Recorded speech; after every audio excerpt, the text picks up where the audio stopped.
Opportunity is everywhere. Everywhere you look, problems exist. People complain about long lines, inefficient services, inconvenient products, and daily frustrations. The difference between those who struggle financially and those who build wealth isn't intelligence, luck, or a secret formula, it's awareness. The wealthiest entrepreneurs in history weren't necessarily the most original thinkers. They were the best problem solvers. They saw inefficiencies and filled the gap. But here's the catch. Opportunity isn't about inventing something revolutionary. It's about noticing what's broken, frustrating, or lacking, and then improving it. Some of the biggest businesses today didn't invent anything new, they just did it better. Dialogue. A conversation at a coffee shop. Imagine sitting with Sarah, an entrepreneur who recently launched a successful meal prep service. Over coffee, she shares her journey. I used to dread grocery shopping after work. Standing in line for 20 minutes felt like torture. One day I thought, what if someone delivered pre-portioned ingredients right to my door? That frustration became my business. You ask her, wasn't it scary to start something so simple? She smiles. Not really. I wasn't trying to reinvent food, I was solving a pain point. People already wanted convenience. I just gave it to them. This mindset shift, from seeing problems as annoyances to viewing them as opportunities, is the foundation of entrepreneurial success. The myth of the big idea. One of the biggest misconceptions about entrepreneurship is that success comes from a groundbreaking, never-before-seen idea. This belief stops people from taking action because they assume everything worthwhile has already been done. The truth? Execution beats originality every time. Google wasn't the first search engine. It was just better than the others. Remember Ask Jeeves? Alta Vista? These early search engines existed before Google. What set Google apart was its superior algorithm and user-friendly interface. Facebook wasn't the first social network. It just did it in a way that people preferred. Friendster and MySpace paved the way. But Facebook refined the experience with cleaner design, privacy controls, and targeted advertising. Netflix didn't invent movie rentals. It made them more convenient. Blockbuster ruled the rental industry until Netflix introduced DVDs by mail and later streaming, eliminating late fees and trips to the store.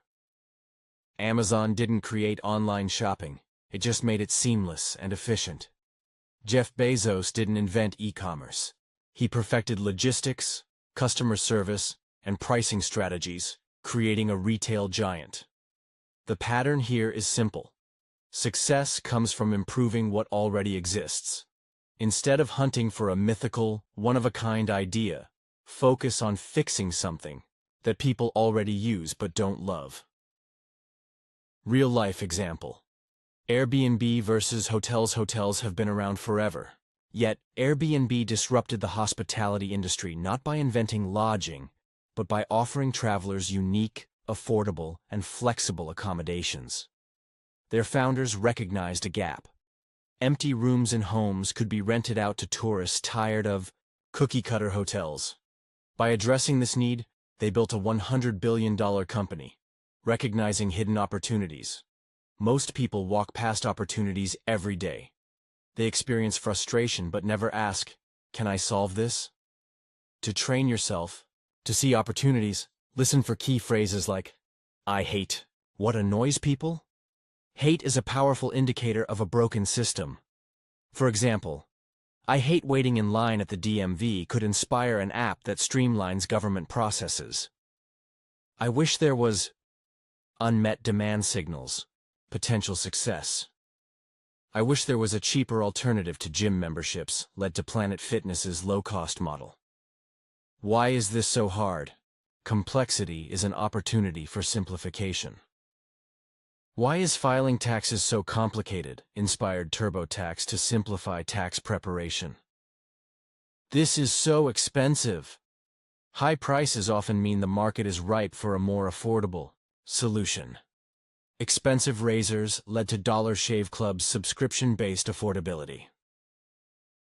I don't like this product because Customer dissatisfaction creates space for better alternatives.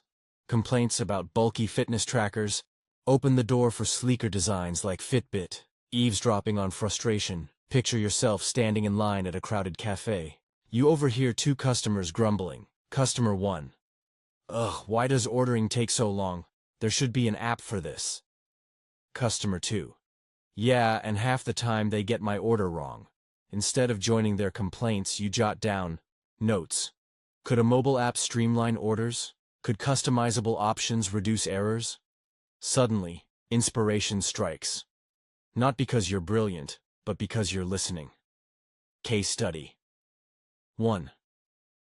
The rise of Uber. Before Uber, taxis were unreliable, expensive, and inconvenient. If you've ever struggled to find a cab in the rain, or had a driver refuse your credit card, you understand the frustration. But instead of complaining, Uber's founders saw an opportunity. They replaced the inefficient system with an app that provided instant rides, clear pricing, and seamless payments. Uber didn't invent the taxi. It just fixed the problems people hated. Today, it's a billion-dollar business. Deep dive. Lessons from Uber. Uber's success wasn't accidental. Founders Travis Kalanick and Garrett Camp identified 3 critical factors. Pain points. Taxis were unpredictable and cash-only. Technology. Smartphones enabled GPS tracking and digital payments. Scalability. Once the app worked in one city, it could expand globally. By focusing on execution, they turned a common complaint into a global phenomenon. Case study 2. Dollar Shave Club. Beating giants with simplicity. Razors have existed for centuries. Yet, buying them was a hassle. Expensive, locked behind glass cases, and overly complicated. Dollar Shave Club saw the inefficiency and solved it. A simple subscription model delivering quality razors directly to customers. Within 5 years, they disrupted an industry dominated by giants like Gillette and sold the company for $1 billion. Behind the scenes, why Dollar Shave Club worked. Founder Michael Dubin understood marketing as much as he understood razors. His viral launch video, a quirky, humorous ad mocking traditional razor companies, resonated with viewers. He combined humor with utility, proving that branding matters almost as much as the product itself. The fastest way to identify business opportunities. To find profitable opportunities, focus on 3 key areas. Inconvenience. If something takes too long, requires too much effort, or is unnecessarily complicated, there's an opportunity. Example. TaskRabbit solved the hassle of finding handymen by connecting users with vetted professionals instantly. Customer pain points. Look at product reviews, forums, and social media complaints to see what customers hate about existing solutions. Example. Peloton addressed gym-goers' dislike of commuting to workouts by bringing spin classes home. Gaps in service. If businesses are failing to meet demand or provide a good experience, that's your entry point. Example. DoorDash capitalized on restaurants' inability to deliver food efficiently, becoming a household name. Example. Alex Hormozi's approach to business growth. Alex Hormozi is a prime example of leveraging existing markets and improving execution. He built Gym Launch, a business helping gym owners improve profits. Instead of starting a new fitness business from scratch, he solved an existing problem: struggling gyms that lacked effective sales strategies. He created a system that helped gym owners get more members, increase retention, and boost revenue. The result? A business that scaled to 8 figures because it fixed a pain point in an already existing industry. Interview with Alex Hormozi. When asked how he identifies opportunities, Hormozi says, "Look for industries where people are willing to pay, but aren't getting results. Then figure out how to deliver value faster, cheaper, or better." His advice? Don't chase shiny objects. Focus on execution. Solve one problem completely, then scale. Turning a small idea into a scalable business. Many entrepreneurs start small and scale through strategic replication. A single real estate deal grows into a portfolio of rental properties. Imagine flipping houses locally, then expanding nationwide using property management software. One successful coffee shop becomes a chain through franchising. Think Starbucks. Howard Schultz didn't stop at Pike Place Market. He built a global empire.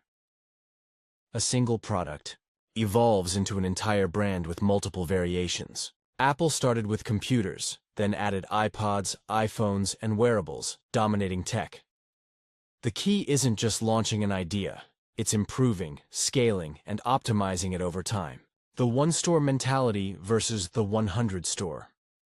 Vision: imagine you open a small bakery. If you think like most small business owners, you'll focus only on that one store, managing it, working long hours, and struggling to grow. But if you approach it with a mindset of strategic expansion, you'll design systems, optimize processes, and eventually expand into multiple locations. Instead of being the person baking bread, be the person building the business. That's how companies transition from small-time players to industry leaders. Two bakers, two paths meet: Tom and Lisa, both bakers. Tom spends his days kneading dough, managing staff, and handling complaints. He dreams of growth but can't step away from daily operations. Lisa, however, hires a manager, writes SOPs, and opens a second location.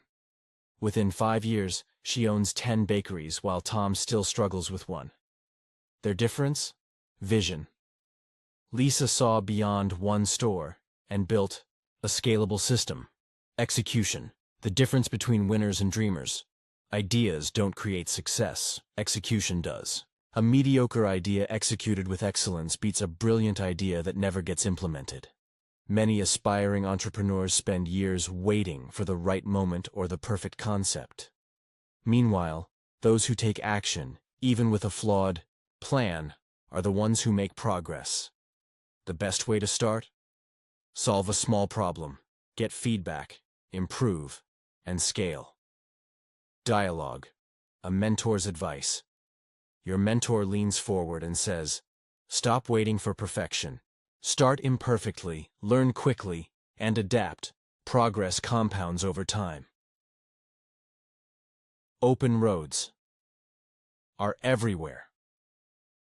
Opportunities aren't hiding. They're right in front of you, in the things you complain about, the products you hate, and the services that frustrate you. Instead of waiting for inspiration to strike, train yourself to recognize inefficiencies and act on them. The most successful entrepreneurs aren't idea hunters, they're problem solvers. So the next time you hear someone say, "This sucks," don't just agree. See the open road, fix the issue, and turn everyday problems into profit. A call to action: picture yourself walking down a busy street. Every person you pass carries untapped opportunities. A frustrated commuter wishes for easier parking. A harried parent laments childcare costs. A student complains about textbook prices. Each frustration is a puzzle waiting to be solved. As you continue your walk, remember this: success doesn't require genius. It requires action. Find a problem, solve it, and watch as opportunity transforms into prosperity. Now, go solve something.